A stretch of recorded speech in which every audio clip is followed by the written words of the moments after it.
गणतंत्र दर्शन पुस्तक उन्मोचन और कविता आसर बंत ब्लॉक कपाली क्षेत्र निमपड़ाठे आज गणतंत्र दर्शन पुस्तक उन्मोचन और कविता आसर अनुष्ठित हो जायछि।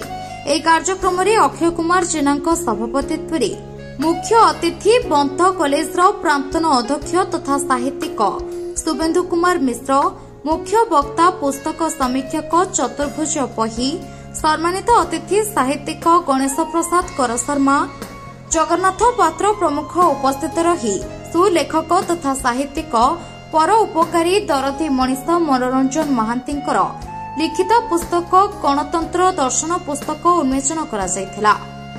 जगन्नाथंकर दर्शन परे अतिथि सभारे जोग देइथिले।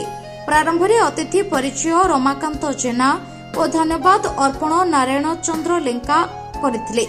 एही पुस्तकटीर लेखा अति उच्च कोटीर, साधारण लोकंक पाखरे आदृत होई परिबो बोली अतिथि कहिथिले। बाबाजी जन दलाई, भागवत साहू, रमेश गाहण, अरुण कुमार जेना, शिव नारायण विश्वाल, सौम्यरंजन महांती, शरचंद्र खिलार, गयाधर दास, सुकांत कुमार बेहरा, सुबोध कुमार साहू, दासरथी जेनांक समेत 50 रु ऊर्ध्व कवि उपस्थित रही कविता पठन करथिले। भद्रकरू रमेश चंद्र पति रिपोर्ट संभव टाइम्स। मनोरंजन महांती, रामकृष्णपुर बरपदा भद्रक। मो द्वारा जो लिखित पुस्तक गणतंत्र दर्शन यहाँ आमर आज उत्कल केशरी साहित्य संसद द्वारा उन्मोचित होइछि, जोटा कि आमर अवस्थित कपाली क्षेत्र निमापड़ारे एवं बहुत बुद्धिजीवी माने उपस्थित थिले। आउ सेई मानक द्वारा एटा समीक्षा करागला, समीक्षा करा जाई एटा उन्मोचन करा जाइछि। गणतंत्र दर्शन पुस्तकटी विशेष करी मोर 9टी अध्याय मुझे सन्निवेशित कर रखी। आउ भागवत परी नवाक्षरी छंदरे एटा आदृत कराई।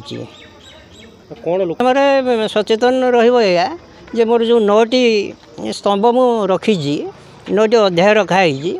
प्रथम हूँ गणतंत्र सरकार, ताकू समस्त दिग्दर्शन देचु ये मार्ग में परिचालित हेले यार गोटे सुफल समाज उपरे पड़ो।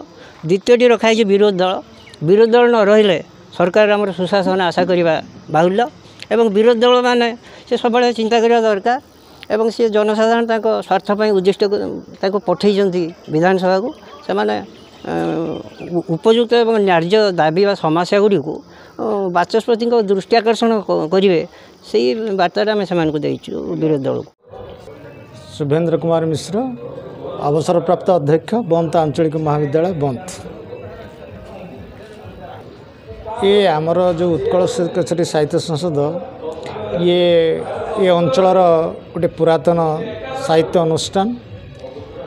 नियमित भाव में प्रति मासरे प्राय आमर गोटे बैठक होता है, कविता पाठ होता है एवं साहित्यर विभिन्न दिग उपरे विभिन्न आलोचक माने आलोचना करिथांती।